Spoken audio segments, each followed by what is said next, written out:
Interview tough గా ఉంటుందా? Salary కూడా బాగుంటుంది. ఉండడానికి ఫ్లాట్ ఇస్తారు, పికప్ చేసుకోవడానికి కార్ కూడా వస్తుంది. ఎవరిని పికప్ చేసుకుంటే ఈ ఉద్యోగం వస్తుంది? ఎండి గారి డ్రైవర్ని. డ్రైవర్నా? అవును, అతను ఎండి గారికి బాగా క్లోజ్ ఫ్రెండ్. అంతేకాదు, ఆయన ఏ పని చేసినా తనకి చెప్పే చేస్తారు. ఇంటర్వ్యూలో ఏ క్వశ్చన్స్ అడుగుతారో కూడా తనకు తెలుసు. అయితే అడిగితే చెప్తాడంటారా? అడిగితే చెప్పడు, 500 ఇస్తే చెప్తాడు. Thank you. ఇప్పుడు మిమ్మల్ని మా బాస్ అడిగే ఫస్ట్ క్వశ్చన్ చెప్తాను, నోట్ చేసుకోండి. మీ పేరేంటి?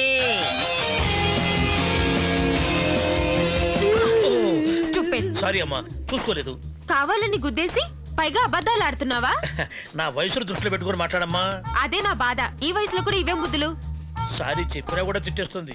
మంచిగా రోజులు. అలా వెళ్ళి అక్కడ కూర్చోవచ్చు కదా. ఇలా వచ్చారు కాబట్టి ఇక్కడ కూర్చున్నానమ్మా. బాగుందే, ఇదొక నేరమా? ఇంటర్వ్యూకి ఎంతమంది వచ్చారు? 12 మంది అన్నయ్య. అందరిని ఒకేసారి రమ్మను. Good morning sir. Good morning.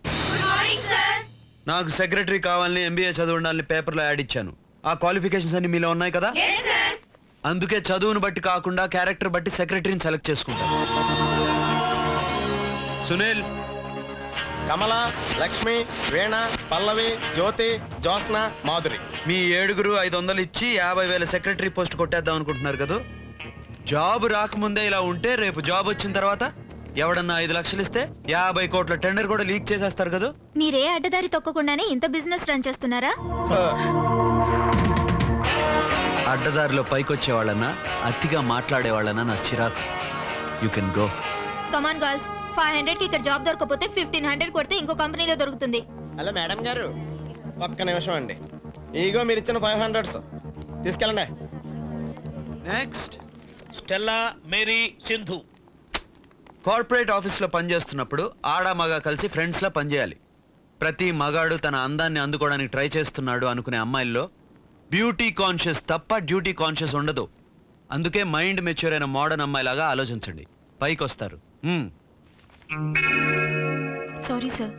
జీవితంలో మళ్ళీ ఆ పదం వాడే పరిస్థితి రా నీకు. సార్, ఇంత టఫ్ గా ఉండే బాస్ దగ్గర నేను వర్క్ చేయలేను. బాస్ అంటే నాకు ఫ్రెండ్లీగా ఉండాలి. సాటర్డే నైట్ పబ్ లో కనపడు, ఫ్రెండ్షిప్ చేస్తా. ఆఫీస్లో తోలు తీస్తా. వస్తా.